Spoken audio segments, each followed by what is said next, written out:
지난 화요일 공부한 것을 잠깐 공부하면 갈라디아서 1장 13절부터 16절에 보면 하나님께서 우리를 구원하시는 과정에서 이제 어떤 일이 벌어졌는가 하면 전혀 은혜 받을 만한 처지에 있지 않은 우리를, 이제 사도 바울은 자기죠, 그죠? 그 구원하시는 과정에서 보여지는 그 첫 번째 모습이 무엇이라고 공부했는가 하면 전혀 자격 없는 우리를 향하신 하나님의 자비가 우리 인생의 어느 시점에서 이제 하나님의 은혜로 우리를 부르셨다고 하는 게 이제 되게 중요한 은혜. 이 얘기가 사도 바울의 이야기 가운데 많이 나오거든요. 이제 이게 구원의 시작이에요, 이 은혜가.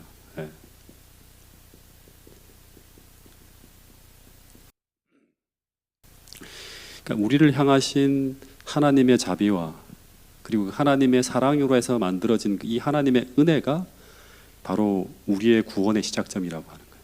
이 은혜는 우리를 향한 하나님의 사랑에서 만들어진 거예요. 그리고 이 하나님의 은혜로 우리를 부르시는 이 구원의 밧줄을 우리가 믿음으로 붙잡을 때, 믿음으로 구원의 밧줄을 붙잡는다고 하는 것은 이 구원을 우리가 영접하는 거예요. 영접할 때 그때 하나님은 어떻게 하시는가 하면 그의 아들을 이제 너만이 아니라 다른 사람에게도 전하게 하기 위해서 그를 우리 속에 나타내시기를 기뻐하셨다고 하는 그런 이야기가 나옵니다. 그래서 이 구원의 시작, 이 하나님의 은혜를 우리가 믿음으로 붙잡을 때, 이제 믿음을 통해서 붙잡을 때, 그 다음에 결과가 바로 뭔가 하면 우리 안에 거하시는 그리스도를 우리가 발견하게 되는, 경험하게 된다고 하는 거예요. 그래서 내 안에 존재하는 그리스도, 즉 내 속에 나타내신 그리스도, 이것이 오늘 우리의 구원의 확신에 있어서 가장 중요한 것이라고 지난 화요일 날 말씀을 드렸습니다. 이게 실제가 돼야 돼요. 이게 그냥 제가 적어놓은 하나의 이론이 아니라 이게 실제적으로 여러분들의 삶 속에서 경험되어지고 체험되어질 때, 그때 우리는 예수님께서 내 안에 계신다고 하는 것을 확신할 수 있고, 그 힘으로 어떤 어려운 상황 속에서도 우리는 하나님의 뜻을 이루어갈 수가 있다고 하는 거예요. 그래서 너희가 믿음에 있는가 너희 자신을 시험하고 확증하라고 했죠, 그죠? 만약에 예수 그리스도께서 너희 안에 계신 것을 너희가 발견하지 못한다 그러면 어떤 사람이다? 너희는 버리운 자리라고 하는 그런 말을 하는 거예요. 그러니까 우리 안에 계신 그리스도를 날마다 우리는 확인해야 돼요. 내가 지금 주님과 함께 지금 행하고 있는가? 그래서 사도 바울은 갈라디아서 2장 20절에서 내 안에 계신 그리스도, 이걸 어떻게 경험하는지의 방법을 짧게 설명하고 있는데, 이게 특별한 신앙의 체험이 아니라 모든 그리스도인들이 갈라디아서 2장 20절을 경험해야 돼요. 내가 그리스도와 함께 십자가에 못 박힐 때, 거듭날 때죠. 내가 그리스도와 함께 십자가에 못 박힐 때, 거듭날 때, 그때 내 안에 누가 산다? 그리스도께서 산다고 하는 거예요. 이제 내가 사는 것이 아니요, 내 안에 그리스도께서 사신다고 하는 거예요. 내 안에 살아서 역사하고 계신 그리스도를 우리가 우리 삶을 통해 확인할 때, 그때 거기서 우리는 나의 구원을 확신할 수 있고, 더하여 거기서 참된 선교가 시작되어지는 거예요. 참된 선교가. 선교는 내 속에 나타내신 그리스도를 세상에 보여주는 거예요. 내 속에 없는 그리스도를 증거하는 것이 아니라 내 삶 속에 담긴 그리스도, 내가 알고 경험하고 체험한 그리스도를 세상에 증거하는 것이 바로 뭐다? 전도라고 하는 거예요. 그래서 오늘 내가 그분을 아직 경험하지 못했다면, 오늘 내 안에 계신 그리스도를 내가 발견하지 못하고 있다면, 우리는 먼저 그분을 내 삶의 믿음으로 모시는 참된 회심의 경험이 있어야 된다고 하는 사실을 꼭 기억할 수 있게 되기를 간절히 바라겠습니다. 즉 내가 그분을 만나고 경험하고 교제하는 경험이 먼저 일어나야지만 그 다음 그분을 통한 사명을 우리가 부여받게 돼요. 이제 어떻게 살아야 된다고 하는 걸. 그리고 그 다음 바울처럼 그분을 증거하는 삶을 살 수가 있다고 하는 것입니다. 이제 구원을 경험한 사도 바울이 이제 구원받은 후 어떤 삶을 살아가는지가 그 다음 이야기를 통해 진술되어지는데요. 16절부터 19절까지의 말씀을 먼저 한번 읽어보도록 하겠습니다. 시작. 그의 아들을 이방에 전하기 위하여 그를 내 속에 나타내시기를 기뻐하셨을 때에 내가 곧 혈육과 의논하지 아니하고 또 나보다 먼저 사도된 자들을 만나려고 예루살렘으로 가지 아니하고 아라비아로 갔다가 다시 다메섹으로 돌아갔노라. 그 후 3년 만에 내가 게바를 방문하려고 예루살렘에 올라가서 그와 함께 15일을 머무는 동안 주의 형제 야고보 외에 다른 사도들을 보지 못하였노라. 예, 사도 바울이 회심한 후에 그 회심의 장소인 다메섹에서 바로 예수님을 전합니다. 예, 사람들을 다 잡아 죽이러 갔다가 회심한 후에 그 다메섹에서 이제 바로 예수님을 전하는 선교를 시작합니다. 사람들은 어리둥절하겠죠. 잡으러 왔다고 소문을 다 듣고 사람들이 숨고 이제 막 그랬는데 그 사람이 갑자기 뭐 하는 거예요? 그 예수님을 증거하는 거예요. 예. 그래서 사도행전 9장에 보면 난리가 났죠. 아주 극심한 반대가 일어나서 사도 바울을 이제 막 박해하는 어떤 그런 막 일들이 벌어집니다. 그러면서 사도 바울이 이제 어디로 가는가 하면 회심했으면 먼저 사도들에게 보고를 하고 내가 이런 사명을 받았다고 이렇게 이야기를 해야 되는데 사도들을 만나기 위해 예루살렘으로 먼저 가지 않고 어디로 가게 되는가 하면 여기 보면 아라비아 광야로 갔다고 합니다. 여러분, 우리가 보통 어떤 가장 중요한 결정과 선택을 할 때 우리는 주로 누구와 의논하는가 하면 보통은 가장 가까운 사람을 찾습니다. 특히 경험 많고 믿음직한 어떤 사람을 찾아 나서는 경우가 보통 이제 대부분의 그 예인데, 근데 우리가 그리스도인으로서 꼭 하나 기억해야 될 일은 뭔가 하면 우리 인간은 대부분 자신의 감정에 기울어져 있고 자기 고집이나 아집으로부터 온전하게 독립하지 못한 불완전한 존재이기 때문에 여기 나오는 것처럼 혈과 육에서 나오는 어드바이스, 이런 충고는 온전한 충고가 될 수 없다고 하는 것입니다. 사도 바울은 다메섹을 떠날 때 어디로 가야 할지를 혈육에 의논하지 않고 어디로 갔다? 아라비아로 갔다고 하는데 이 말은 혈육이 아닌 누구와 의논해서 갔다? 하나님과 의논해서 아라비아로 갔다고 하는 것입니다. 그런데 왜 우리는 어떤 결정을 내릴 때 이 하나님과 의논해야 되는가 하면 그 이유는 우리가 어떤 중요한 선택을 해야 될 때 그때 가장 정확한 조언을 해줄 수 있는 분이 누구인가 하면 첫 번째는 우리를 가장 사랑하는 분이어야 되고 두 번째는 전능한 지혜를 가지고 있는 분이어야 돼요. 이 두 가지를 다 가지고 있는 분이 바로 누구인가 하면 바로 예수님이라고 하는 것입니다. 그래서 성경 이사야 9장 6절에 보면 이 예수님에 대해서 이렇게 묘사하고 있습니다. 자, 한번 읽어볼까요? 이사야 9장 6절입니다. 시작. 이는 한 아기가 우리에게 낳고 한 아들을 우리에게 주신 바 되었는데 그의 어깨에는 정사를 메었고 그의 이름은 기묘자라 모사라 전능하신 하나님이라 영존하시는 아버지라 평강의 왕이라 할 것임이라. 이 모사라고 할 때 이 모사라는 말은 이제 우리가 잘 알 거예요. 카운셀러라고 하는 말이죠.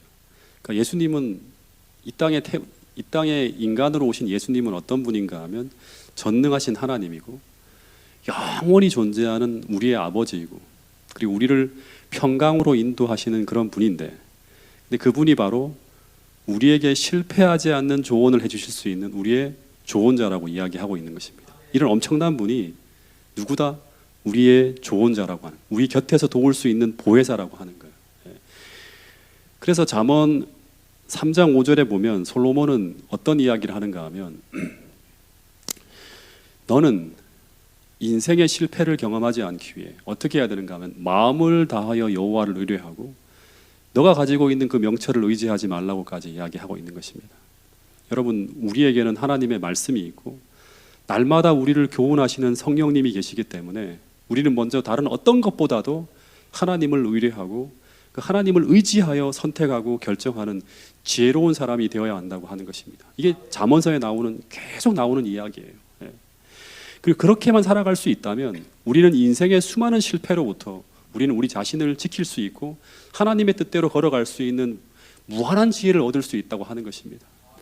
여러분, 여기 나와 있는 이 성경 구절 하나하나가 단순히 암송하는 데 사용하는 것이 아니라 여러분들이 이 말씀대로 순종하여 살아감으로 말미암아 하나님이 주시는 그 전능한 지혜로 여러분들의 인생의 인도함을 받는 그런 축복을 누릴 수 있는 모든 성도들이 될 수 있기를 간절히 바라겠습니다. 다시 돌아가서 사도 바울이 다메섹에서 전도를 하다가 극심한 반대가 일어나서 이 사도들을 만나기 위해 예루살렘으로 가지 않고 아라비아로 광야로 갔다고 하는데, 이 아라비아 광야가 어디인가에 대한 이야기가 참 많이 나와요. 예. 이 아라비아 광야가 갈라디아서 4장 25절에 보면 사도 바울은 뭐라고 하는가 하면, 이 하갈은 아라비아에 있는 뭐다? 신의 산이라고 하는 표현. 이 말이 굉장히 논란이 심한 그런 말인데, 그래서 이 아라비아 광야가 이제 갈라디아 4장 25절을 인용해서 이제 많은 분들은 그 신의 산이라고 말하기도 합니다. 그 실제 아라비아는 1세기 당시에 보면 시리아 동부부터 시작해서, 여기 보면 이쪽 빨간색 선으로 제가 이게 표기를 해놨는데, 시리아 동부부터 시작해서 시나이 반도까지 아우르는, 시나이 반도까지가 전부 다 아라비아예요. 그 나바테아 왕국을 가리킨다고 하는 그런 이제 이야기가 있습니다. 그래서 지금 사도 바울이 아라비아로 갔다고 하는 것은 어떤 학자들은 시내 광야에 있는 시내산으로 간 것으로 보기도 합니다. 갈라디아에서 나오는 어떤 그런 구절들 하나하나를 보게 되면. 근데 이 시내산은 어떤 곳인가 하면 모세가 출애굽을 시작할 때 사명을 받았던 곳이죠. 그리고 이스라엘 백성들이 하나님을 만나서 율법을 받고 하나님 나라가 시작되었던 곳이에요. 여기서 또 사명을 받죠. 그러니까 그 율법을 받고 성소를 받고 그 다음에 가나안을 정복하기 위한 어떤 사명을 다시금 부여받고 정비하는 곳이 바로 이제 시내산이었습니다. 그리고 시내산은 또한 개혁을 위해 열심을 내다가 이세벨의 위협에 쫓기어서 엘리야가 달아나서 들어갔던 곳이 어디인가 하면 시내산입니다. 거기서 그는 뭘 듣죠? 하나님의 세미한 음성을 들었던 곳이기도 합니다. 돌아가요. 다시금 어디로 돌아가는가 하면 원래 그가 이스라엘 위치로. 그래서 시내산은 하나님을 만나서 사명을 받는 곳, 또 하나님을 만나서 그분의 세미한 음성을 듣는 곳이 바로 어디인가 하면 바로 이 시내산이에요. 근데 사도 바울도 비슷한 패턴이에요. 박해를 피해서 어디로 갔다? 시내산으로 갔다가 여기서 하나님을 만나서 다시 어디로 가는가 하면 원래 박해가 있었던 다메섹으로 또 돌아갑니다. 엘리야하고 비슷한 패턴이죠. 그래서 사도 바울은 이 사명을 받은 후에 아라비아 광야로 들어갔는데, 이 아라비아 광야에서 바울이 얼마의 기간을 보내는가 하면 얼마의 기간을 보내죠? 3년을 보냅니다. 근데 이 바울이 아라비아에서 보낸 이 3년의 경험은 이 광야에서 보낸 3년이에요. 아라비아 보낸 3년. 이 3년은 굉장히 의미 있는 기간으로 봅니다. 사도로 세워지는 조건 중에서 굉장히 중요한 그 기간이라고 봅니다. 사도직의 조건이 뭐가 있었죠? 사도가 되려고 하면 두 가지의 조건이 필요합니다. 첫 번째는 뭔가 하면 주님과 교제하는 기간이 있어야 돼요. 두 번째는 부활하신 주님을 본 사람이에요. 근데 사도 바울은 부활하신 그리스도를 봤죠. 어디서 봤죠? 다메섹 도상에서 봤어요. 근데 사도 바울의 최대 약점이 뭔가 하면 이 주님과의 교제의 기간, 다시 말하면 다른 제자들은 모두 다 3년 반 동안 예수님과 함께 동거하며 지냈지만 뭐 3년 혹은 뭐 3년 반 뭐 이렇게 이제 차이가 나겠죠. 부르는 어떤 텀이 있으니까 2년 얼마 이렇게 보낸 사람도 있는데, 사도 바울은 주님과의 교제가 없었어요. 근데 이제 바울에게 이것이 없는 부분인데, 이 3년 반의 경험을 사도 바울은 바로 이 아라비아 사막에서 3년의 기간 동안 주님과 깊은 동거의 경험을 가지면서 이 부족한 부분을 보충하게 됩니다. 그 엘렌 화이트 쓴 그 책 중에서 바울의 생애라고 하는 책이 있습니다. 그 기록에 보면 어떤 내용이 나오는가 하면 이런 기록이 나와요. 다메섹의 환상 이후에 바울은 하나님과 교통하기 위해 주님과 교제하기 위해서 아라비아로 물러갔다. 거기서 3년 반이 지난 다음에 어디로 간다? 이제 예루살렘으로 돌아갔다고 하는 거예요. 다메섹을 거쳐서 예루살렘으로 돌아가죠. 근데 이 3년의 기간 동안 사도 바울이 무슨 일을 했는가 하면 그 광야에서 그 기록들은 사도행전에 보면 나와요. 이 한적한 광야에서 사도 바울은 조용히 연구하고 명상할 기회를 가졌다고 합니다.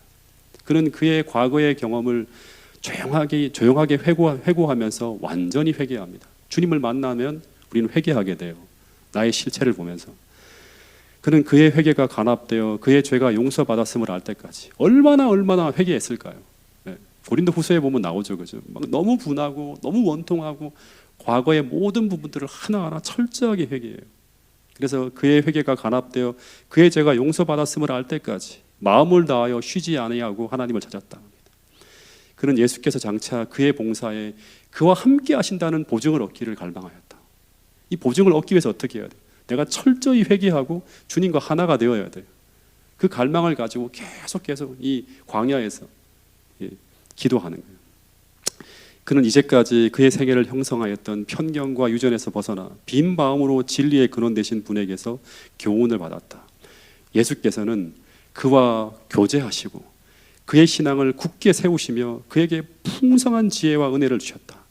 인간의 마음이 하나님의 마음과 교제하고 유한한 자가 무한하신 분과 교제할 때 몸과 마음과 영혼에 임하는 결과는 측량할 수 없다. 어마어마한 축복을 받는다고 하는 거예요. 하나님과 교제하는 이 시간이, 이 3년 반의 시간이 사도 바울에게 어마어마한 축복의 시간이었다고 하는 거예요. 이와 같은 교제에 최고의 교육이 있다. 이것이 개발시키시는 하나님 자신의 방법이다. 사도행전 87페이지에 있는 말씀이에요. 이 광야의 경험을 거치고 난 후에 그는 사명을 가지고 사도로서의 삶으로 헌신하게 됩니다. 근데 성경을 보면 모든 그리스도인은 사명을 받는 것과 받은 사명에 헌신하는 그 사이에 무엇이 놓여 있는가 하면 이 광야라고 하는 게 놓여 있어요. 그러니까 사명을 받잖아요. 그냥 하나님은 그냥 보내지 않아요. 사명과 헌신 사이에 뭐가 있다? 이 광야가 있어요, 항상. 하나님을 깊이 경험하는 광야라고 하는 것이 있다고 하는 거예요. 예수님도 침례를 받으시고 난 후에 바로 공생애로 들어가지 않고 어디로 가죠? 40일 동안 광야로 가셨어요. 거기서 피 묻은 십자가의 길을 갈 것을 깊이 묵상하면서 하나님과 교통하기 위해 성령에 이끌려 갔다고 합니다. 이스라엘 백성들도 홍해에서 침례를 받은 후 어디로 가죠? 광야로 갑니다. 가나안을 정복하고 거기서 하나님을 나라를 세우기 전에 먼저 어디로 간다? 광야로 가는 거예요. 집단적으로. 모세도 부름을 받은 후에 어디로 가죠? 40년 광야 생활을 보내게 되는 거예요. 사도 바울도 사명을 받은 후에 어디로 간다? 아라비아 광야로 간 것입니다. 근데 이 광야의 생활은 모두 자신의 구원을 얻기 위해 들어가는 것이 아니라 모두 사명을 받고 그 후 광야에서 그 사명을 이루기 위한 묵상의 삶을 살아가기 위한 묵상의 삶을 보내기 위한 목적으로 다 들어가는 곳이 광야라고 하는 것입니다. 예수님은 십자가에 피 묻은 삶을 깊이 묵상했다고 하고 모세도 이스라엘 백성들의 구원을 향한 비전을 깊이 묵상했다고 하고 사도 바울도 마찬가지예요. 어떻게 하면 이방인의 사도로서 내가 이 사명을 감당할 수 있을까? 하나님 도와주세요 하면서 주님을 깊이 만나는 경험을 하는 게 바로 이 광야의 시간입니다. 그래서 이게 얕으면 우리는 사명을 감당하기가 어려울 수 있어요. 어려운 시간들을 막 닥쳐올 때, 힘든 경험들을 우리가 겪게 될 때. 그래서 이런 개념으로 본다면 우리가 이 마지막 시대, 우리가 하나님의 사명을 받은 사람들로서 우리의 광야가 있어야 될까요? 오늘 우리의 광야는 어디가 되어야 될까요? 첫 번째, 광야는 하나님만 의지할 수밖에 없는 곳이에요. 첫 번째, 고독하고 때로는 힘겹고 때로는 인간적으로는 생존이 불가능할 것 같은 곳, 견딜 수 없는 그런 곳이 광야가 되기도 합니다. 즉 하나님만 의지해야 생존할 수 있는 곳, 그곳이 바로 광야예요. 그래서 우리가 우리 인생이 그런 지점을 지나가고 있다면 그곳이 또한 인생의 광야가 될 수 있을까요? 될 수 있다고 하는 것입니다. 하나님을 깊이 만날 수가 있어요. 또 하나는 광야는 인간의 소리가 들리지 않고 오직 하나님을 깊이 묵상하면서 교통할 수 있는 곳이 바로 어디인가 하면 광야예요. 그래서 오늘 우리가 새벽과 깊은 밤에 하나님과 개인적으로 누구의 소리도 들리지 않는 그 조용한 시간, 홀로 하나님과 함께 있는 시간이 광야의 시간이라고 할 수 있어요. 거기서 세미하게 내게 들려주시는 하나님을 음성을 들으며 주님을 깊이 만날 수가 있다고 하는 거예요. 여러분, 그래서 우리가 어떤 상황 속에서 정말 인생의 광야 속을 지나가게 될 때, 그때 우리가 오직 하나님만 바라보며 그분을 의지해 살아가게 될 때 우리는 하나님을 깊이 경험할 수 있는 기회라고 하는 사실을 꼭 기억할 수 있게 되기를 간절히 바라겠습니다. 더하여 매일 조용한 시간, 우리가 하나님과 깊이 기도하며 정말 깊은 교통의 시간을 갖게 될 때 거기서 우리는 그 고요한 시간이 아니면 들을 수 없는 하나님의 음성을 들을 수 있다고 하는 사실입니다. 저는 새벽 기도가 시작되기 전에 이제 한 4시부터 5시 30분까지의 시간이 지금 저에게는 광야의 시간이에요. 그 시간 정말 저는 기도하면서 개인적으로 큰 용기를 얻고요. 정말 행복한 시간을 보내고 있습니다. 그래서 저는 이 40일 동안 새벽 기도의 시간을 통해서 여러분들과 함께 말씀을 나누기 전에 보내는 그 1시간 반이 저에게 정말 의미 있고 축복의 시간입니다. 하나님을 깊이 경험할 수 있고 그 어떤 소리도 들리지 않는 가운데서 하나님께서 제게 말씀하시는 음성을 듣는 그런 귀한 축복의 시간으로 누리고 있습니다. 여러분, 그런데 이 광야의 시간이 사도행적에 보면 무엇이다? 우리 삶의 최고의 투자라고 분명히 그렇게 기록되어 있어요. 우리 삶의 투자는 최고의 투자라고. 유한한 자가, 인간들이 무한하신 분과 교제할 때, 무한하신 분과 직접적으로 피상적으로 만나는 게 아니라 깊이 그분의 실제하심을 우리가 경험하게 될 때 몸과 마음과 영혼에 임하는 결과는 측량할 수 없다고 하는 거예요. 여러분, 이 말씀을 믿게 되기를 간절히 바라겠습니다. 하나님을 깊이 경험하게 될 때 우리가 어떻게 변화되어지고 우리가 얼마나 단단해지고 우리가 얼마나 행복한 신앙의 삶을 살 수 있는지, 여기에 최고의 투자를 할 수 있는 모든 성도들이 될 수 있기를 간절히 바라겠습니다. 이와 같은 교제는 최고의 교육이 있다. 세상 어디서 배울 수 없는 최고의 교육을 받을 수 있다고 하는 것입니다. 근데 이 하나님을 우리가 깊이 체험하고 만나야지만 우리는 그 위대하신 하나님을 세상에 전할 수 있는 거예요. 그 하나님을 보지 못하고 만나지 못하는데 그분이 어떻다고 아무리 우리가 이야기해봤자 사람들은 들을 수가 없어요. 믿을 수가 없어요. 여러분, 우리는 직접 그분을 깊이 만나고 체험해야지만 그 위대한 하나님을, 그 영광스러운 진리를 세상에 전할 수 있는 것입니다. 그리고 하나님께서 우리에게 주신 사명을 감당할 수 있게 된다고 하는 사실입니다. 이 사도행적을 보면 이 아라비아 광야에서 하나님의 계시를 받고 사도 바울이 만들어내는 대부분의 신학이 여기서 전부 다 구축이 됩니다. 대부분의 신학이 여기서 그는 직접적으로 계시를 받아요. 셋째 하늘까지 올라가는 게 이 아라비아 광야에서라고 대부분의 학자들은 이야기합니다. 그리고 주님과 직접적으로 만나고 교제하는 걸 통해서 전부 다 뭘 만드는가 하면 그가 하나님을 직접 받은 신학이 만들어집니다. 그래서 사도 바울이 이제 사도행적을 보면 이런 말을 해요.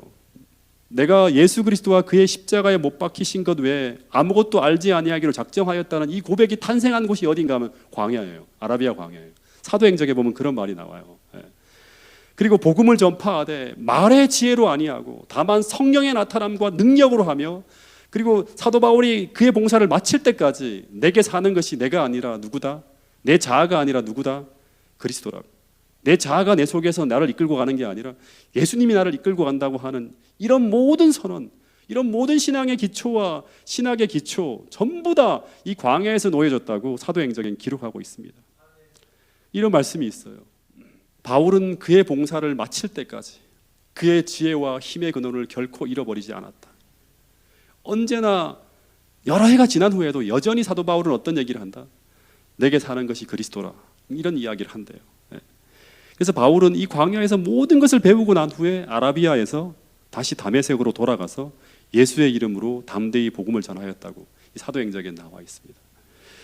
여러분, 그래서 이 아라비아에서의 광야의 3년은, 이 광야에서 보낸 3년은 사도 바울로 하여금 사도 바울이 되게 하는 그의 신앙과 그의 신학의 근간을 이룬 곳이 어디다? 광야라고 하는, 사명과 헌신 사이에 뭐가 있다? 예수님을 깊이 체험하는 광야라는 곳이 있다고 하는 거예요. 다시 갈라디아서 1장 17절 18절을 보면 이 사도 바울이 3년 반을 아라비아 광야에서 보내고 그 후 다시 어디로 갔다고 나오는가 하면 다메섹으로 돌아갑니다.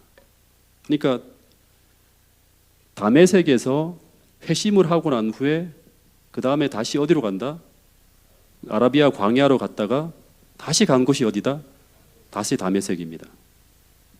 이 다메섹은, 이 두 번째 다메섹은 헌신하기 위해서 간 거죠. 근데 여기서 사도 바울이 열렬하게 복음을 전파하기 시작합니다. 근데 사도행전에 보면 이 유대인들의 박해를 피해서 너무 또 박해가 또 심하게 일어나요. 그래서 어디로 가는가 하면 갈라디아서 1장 18절에 보면 어디로 간다?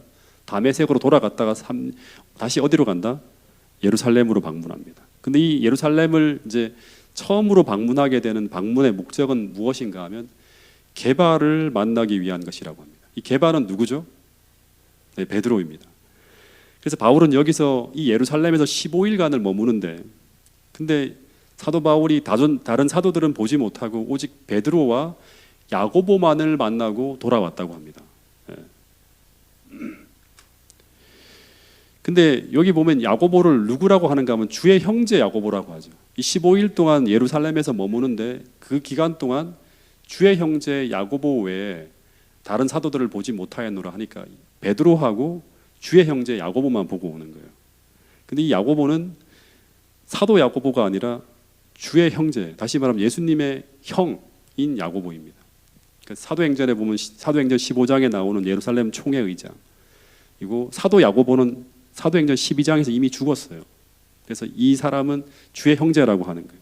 근데 왜 다른 사도들을 만나지 못하고 다른 제자들을 보지 못하고 돌아왔는가 하면, 그 이유는 이제 사도행전에 보면 사도 바울이 회심한 지 3년이 지났지만 다른 제자들은 아직도 이 사도 바울의 회심을 믿지 못하고 두려워했다고 하는 기록이 나옵니다.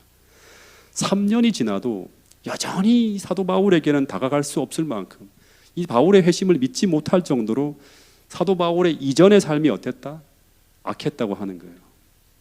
이것은 마치 오늘 우리가 살인자가 이렇게 회심을 했을 때 침례를 받고 교회에 나오잖아요. 그럼 이성적으로는 이 사람이 그리스도인으로 보이지만 선뜻 그를 친밀한 한 형제로 받아들이기에는 불편한 그런 마음이 존재하는 거예요. 사도 바울의 경우도 똑같았다고 하는 것입니다. 그래서 나중에 사도행전 9장 26절부터 27절에 보면 이제 바나바가 이 사울을 다시 데리고 사도들에게 가서 그의 회심과 회심 후의 삶에 대한 이야기를 쭉 해준 후에 제자들이 바울을 그의 동료의 한 사람으로 영접하기는 하는데, 이때도 같이 동력하지 못하고 어떻게 하는가 하면 사도 바울을 어디로 보낸다? 다소로 보내버립니다. 그래서 사도 바울이 다소로 돌아가서, 자기 고향인 다소로 돌아가서 6년의 시간을 더 기다리게 되는 걸 볼 수 있습니다. 이 6년이라는 엄청난 시간을 사도 바울이 보내게 되는 이유는 뭔가 하면 여러 가지 이유가 있을 수 있지만, 어떻게 보면 감정적 불편함을 온전히 씻는 기간이 바로 이 6년의 기간 속에 포함되었다고 할 수 있어요. 그래서 우리가 어떤 잘못을 하면 하나님 앞에는 온전히 용서를 받지만, 그러나 인간들 속에 끼친 그 영향력과 그 마음에 남은 정서상의 해악들이 치유될 때까지는 적지 않은 시간이 필요하다는 것을 어떻게 보면 이 이야기들이 우리에게 말해주고 있는 것을 볼 수 있습니다. 전 이런 이야기들을 보면서 하나님의 품성과 사역을 좀 보게 돼요. 하나님은 언제나 무리하지 않는 하나님임을 저는 보게 되었습니다. 사도 바울의 준비는 어떻게 보면 아라비아 광야에서 3년의 시간을 보낸 후에 바울 개인적으로는 거의 다 끝났어요. 신학도 다 구축이 되어졌고 예수님의 계시도 이때 다 받았습니다. 전부 다. 그러나 백성들이 바울을 아직 받아들일 준비가 안 되어 있을 때 하나님은 그냥 밀어붙이시는 것이 아니라 이 백성들의 앙금이 씻겨질 때까지 6년의 준비의 기간을 더 기다리는 걸 볼 수 있습니다. 이런 여유와 기다림과 침착함이 있어야지만 우리가 삶에서 실수를 하지 않을 수 있어요. 즉 기도하면서 하나님의 때를 기다리는 삶, 아무리 내가 준비가 되어 있어도 하나님이 움직이라고 할 때까지 기다리는 삶, 이것을 가지고 성경에서는 믿음의 삶이라고 합니다. 그래서 성경에 보면 이 하나님의 때라고 하는 말이 참 많이 나와요. 이 때, 이 되게 중요한 거거든요. 때. 사복음서를 봐도 언제나 제자들이 예수님께 뭘 하자고 해도 이게 주님, 이게 이때입니다, 이때입니다 아무리 말해도 예수님은 언제나 내 때가 아직 이르지 않았다고 말씀하시면서 늘 하나님의 때를 말씀하시곤 해요. 그 반대로 하나님의 때가 이르렀을 때는 우리는 어떻게 해야 되는가 하면 즉시 움직여야 돼요. 그래서 하나님의 때에 움직이지 않는 것도 문제고 하나님의 때가 이르지 않았는데 움직이는 것도 문제예요. 그래서 이 하나님의 때를 분별하고 믿음으로 순종하는 것은 굉장히 중요하다고 하는 것입니다. 어쨌든 6년이 지난 후에 이 바나바가 다시 바울을 안디옥에서 부를 때까지 거기에 머뭅니다. 그래서 여기까지만 좀 공부하고 오늘 마칠 텐데, 그래서 이 갈라디아서 1장 21절에 보면 이 그 후라는 말이 다소에서 6년이 지난 후를 말해요. 근데 이 6년의 시간을 사도 바울이 어떻게 보냈는지 성경에도 전혀 안 나오고요, 예언의 신에도 전혀 안 나옵니다. 근데 우리는 추측할 수 있습니다. 제 생각에는 3년 동안 어디 있었다? 광야에 있었잖아요. 신학을 다 구축하고 사명을 받고, 사도 바울은 아주 열정적인 사람이에요. 이 다소에서 그가 받은 사명이 있으니까 이방인의 사도로서의 그 사명을 감당하기 위해서 끊임없이 그 다소라는 곳이 이방 땅이잖아요, 그죠? 성경을 가르치며 성실하게 보냈을 것이라고 우리는 추측할 수 있어요. 근데 이 다소에서 어떤 일이 벌어졌는지 기록이 없기 때문에 또 하나 우리가 추측하는 건 뭐냐 그러면 이 사도 바울이 회심한 후에 가장 힘든 시간이 바로 이 시기가 아니었을까 하는 생각이 들어요. 왜냐 그러면 이제 사도로서 부름을 받았잖아요. 그러면 자기가 진짜 말 그대로 열정적으로 사역을 해야 되는데 동력도 안 되고 고립되어서 혼자 하면서 얼마나 힘들었을까요? 알아주지도 않고 인정도 받지 못하는. 그래서 사도 바울은 이 6년의 무명 시절을 아주 겸손하게 하지만 신실하게 보냈을 것이라고 저는 추측하게 됩니다. 그 후 하나님은 바나바를 통해서 6년이 지났을 때 그를 부릅니다. 그리고 수리아 지방 안디옥으로 이제 가게 되는데 거기서 사도행전 12장부터 13장과 딱 매치가 되는 부분인데, 근데 여기 보면 그곳 사람들은 갈라디아서 1장 22절에 보면 바울을 얼굴로는 알지 못했다고 합니다. 얼굴이라고 하는 말은 개인적으로란 말인데 개인적으로는 알지 못하고 소문으로 듣고 알 뿐인데, 사도 바울의 소문은 어떤 소문이죠? 아주 흉악하고 못된 사울이 변화되었다고 이야기는 하지만 믿을 수 없는 그런 바울이에요, 여전히. 예. 근데 사도 바울이 안디옥에서 봉사를 하는데 어떻게 봉사를 하는가 하면 변화되어서 정말 선하고 훌륭한 지도자 바나바와 함께 안디옥 교회 사역자로 세워져서 주를 위해 일하는데 얼마나 헌신적으로 봉사하는지 모든 사람이 다 놀라고 감동을 받아서 모든 사람들이 사도 바울의 그 헌신과 그 사역을 통해서 하나님께 영광을 돌리게 되었다는 그런 이야기를 하게 됩니다. 여러분, 말씀을 줄이면서 사도 바울의 인생을 보면서 여러분들은 여러분들의 인생에 어떤 시간을 지나가고 있는지 한번 생각해 보시기 바랍니다.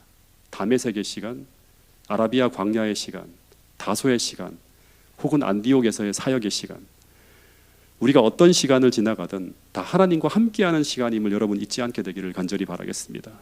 그곳에서 우리 인생의 배움이 있고 성장이 있다면 늘 하나님의 뜻이 이루어지고 있는 시간임을 기억하시고 꼭 그 가운데서도 하나님과 동행하며 주의 뜻을 이루는 여러분과 저가 될 수 있기를 간절히 바라겠습니다. 그럴 수만 있다면 우리도 바울처럼 하나님의 영광을 위해 살아가는 사람으로 변화될 수 있다고 하는 것입니다. 매 순간 어떤 결과와 어떤 상황이 벌어진다 하더라도, 광야의 시간을 우리가 보내고 있다 하더라도 주님을 의지하며 최선을 다해 이 오늘 우리에게 주어진 삶을 주님과 동행하며 견디어내고 또 하나님의 은혜로 또 우리가 극복하고 하시면서 하나님의 축복을 경험하는 여러분과 저가 될 수 있기를 간절히 바라면서 오늘 말씀을 줄이도록 하겠습니다.